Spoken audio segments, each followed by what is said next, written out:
Morning, boys and girls. Good to see you again today. Whoops, I just hit Sophie in the face while I was trying to say good morning to you guys. We are here and we're ready for our next read aloud with The Wizard of Oz. And just trying to get her situated so I can get started. So we are on chapter 12, The Search for the Wicked Witch. So I do not envy Dorothy and her friends on their task. I personally would never want to have to kill anything, especially not a person, no matter how evil they are. But let's just see what happens. So, and then how are they going to find her? I guess they just have to go into her territory. And it would be so scary, right? She's so evil. All right, here we go. The soldier with the green whiskers led them through the streets of the Emerald City until they reached the room where the guardian of the gates lived. This officer unlocked their spectacles to put them back in his great box, and then he politely opened the gate for our friends. "Which road leads to the Wicked Witch of the West?" asked Dorothy. "There is no road," answered the guardian of the gates. "No one ever wishes to go that way." "How then are we to find her?" inquired the girl. I'm thinking, as I read, thinking about why Oz wants her killed. Like, what has she done? Wish she would have given some of the backstory there. "That will be easy," replied the man, "for when she knows you are in the country of the Winkies, she will find you and make you all her slaves." "Perhaps not," said the Scarecrow, "for we mean to destroy her." "Oh, that is different," said the guardian of the gates. "No one has ever destroyed her before, so I naturally thought she would make slaves of you, as she has all of the rest. But take care, for she is wicked and fierce, and may not allow you to destroy her."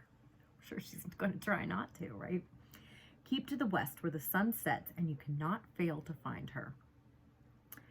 They thanked him and bade him goodbye and turned toward the west, walking over fields of soft grass dotted here and there with daisies and buttercups. Dorothy still wore the pretty silk dress she had put on in the palace, but now, to her surprise, she found it was no longer green, but pure white. The ribbon around Toto's neck had also lost its green color and was as white as Dorothy's dress. The Emerald City was soon left far behind, and as they advanced, the ground became rougher and hillier, for there were no farms nor houses in this country of the West, and the ground was untilled. Well, why would anybody live there? They're just going to be made into a slave, right? So I'm sure there's no roads to be taken care of. In the afternoon, the sun shone hot in their faces, for there were no trees to offer them shade, so that before night, Dorothy and Toto and the lion were tired and lay down upon the grass and fell asleep, with the woodman and the Scarecrow keeping watch. Now the Wicked Witch of the West had but one eye, yet that was as powerful as a telescope, and could see everywhere.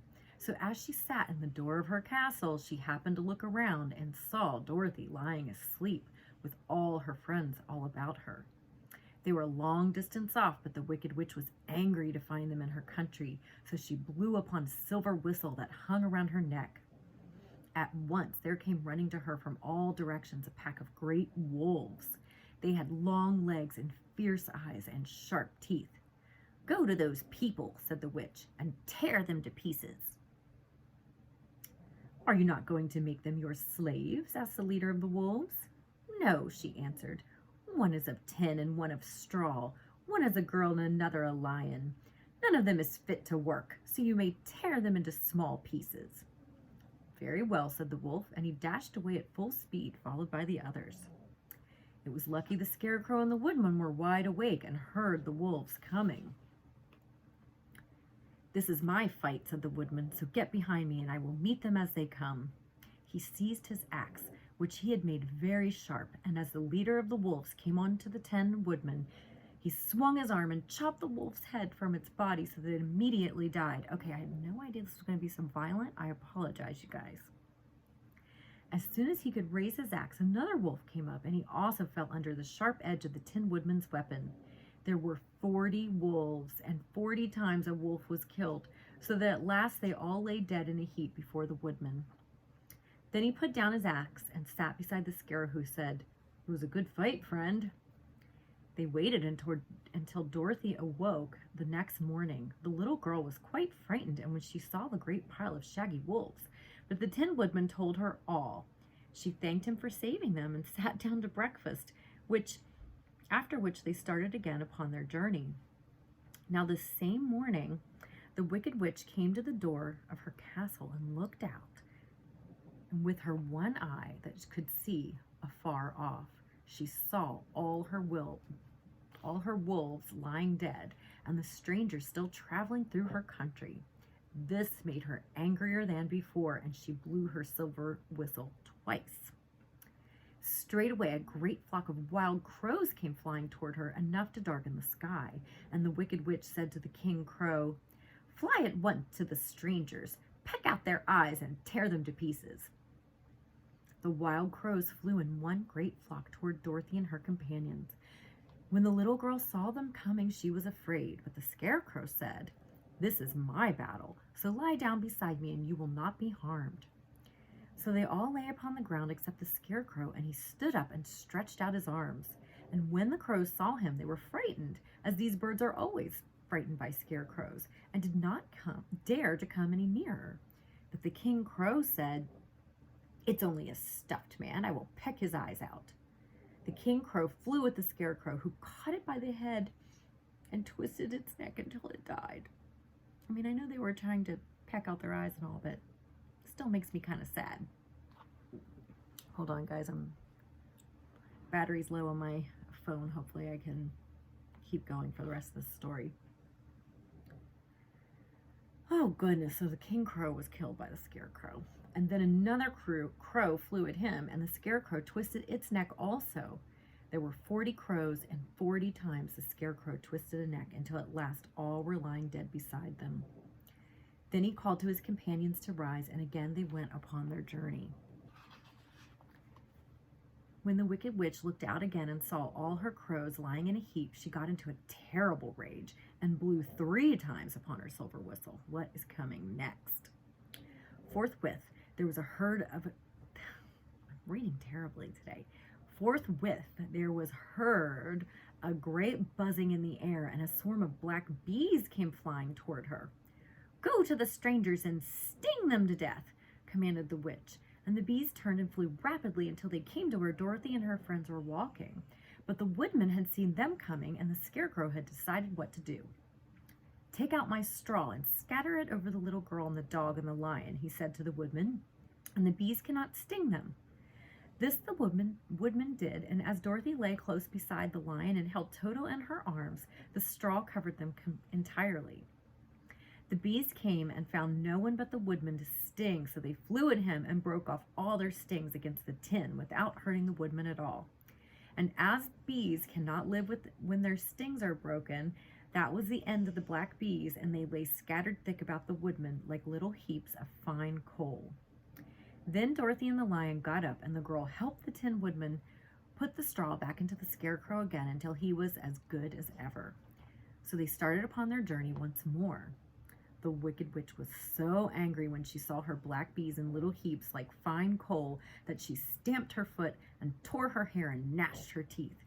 And then she called a dozen of her slaves, who were the Winkies, and gave them sharp spears, telling them to go to the strangers and destroy them. The Winkies were not a brave people, but they had to do as they were told, so they marched away until they came near to Dorothy. Then the lion gave a great roar and sprang toward them, and the poor Winkies were so frightened that they ran back as fast as they could. When they returned to the castle, the Wicked Witch beat them well with a strap. I wonder why they returned. Why wouldn't they just try to escape? And sent them back to their work, after which she sat down to think what she should do next. She could not understand how all her plans to destroy these strangers had failed, but she was a powerful witch as well as a wicked one, and she soon made up her mind how to act. There was in her cupboard a golden cap with a circle of diamonds and rubies running around it. This golden cap had a charm. Whoever owned it could call 3 times upon the winged monkeys, who would obey any order they were given. But no person could command these strange creatures more than 3 times. Twice already the Wicked Witch had used the charm of the cap, Once was when she had made the Winkies her slaves and set herself to rule over the country. The winged monkeys had helped her to do this. The second time was when she had fought against the great Oz himself. Ooh, we're getting the backstory now. And driven him out of the land of the West. The winged monkeys had also helped her in doing this. Only once more could she use this golden cap, for which reason she did not like to do so until all her other powers were exhausted. But now that her fierce wolves and her wild crows and her stinging bees were gone, and her slaves had been scared away by the cowardly lion, she saw there was only one way left to destroy Dorothy and her friends. So the Wicked Witch took the golden cap from her cupboard and placed it upon her head, and then she stood upon her left foot and said slowly, "Epi, peppy, kaki." Next, she stood on her right foot and said, "Hilo, holo, hello." After this, she stood upon both feet and she cried in a loud voice, "Zizzy, zuzzy, zick." Now the charm began to work. The sky was darkened and a low rumbling sound was heard in the air. There was a rushing of many wings, a great chattering and laughing, and the sun came out of the sky to show the Wicked Witch surrounded by a crowd of monkeys, each with a pair of immense and powerful wings on his shoulders. One, much bigger than the others, seemed to be their leader.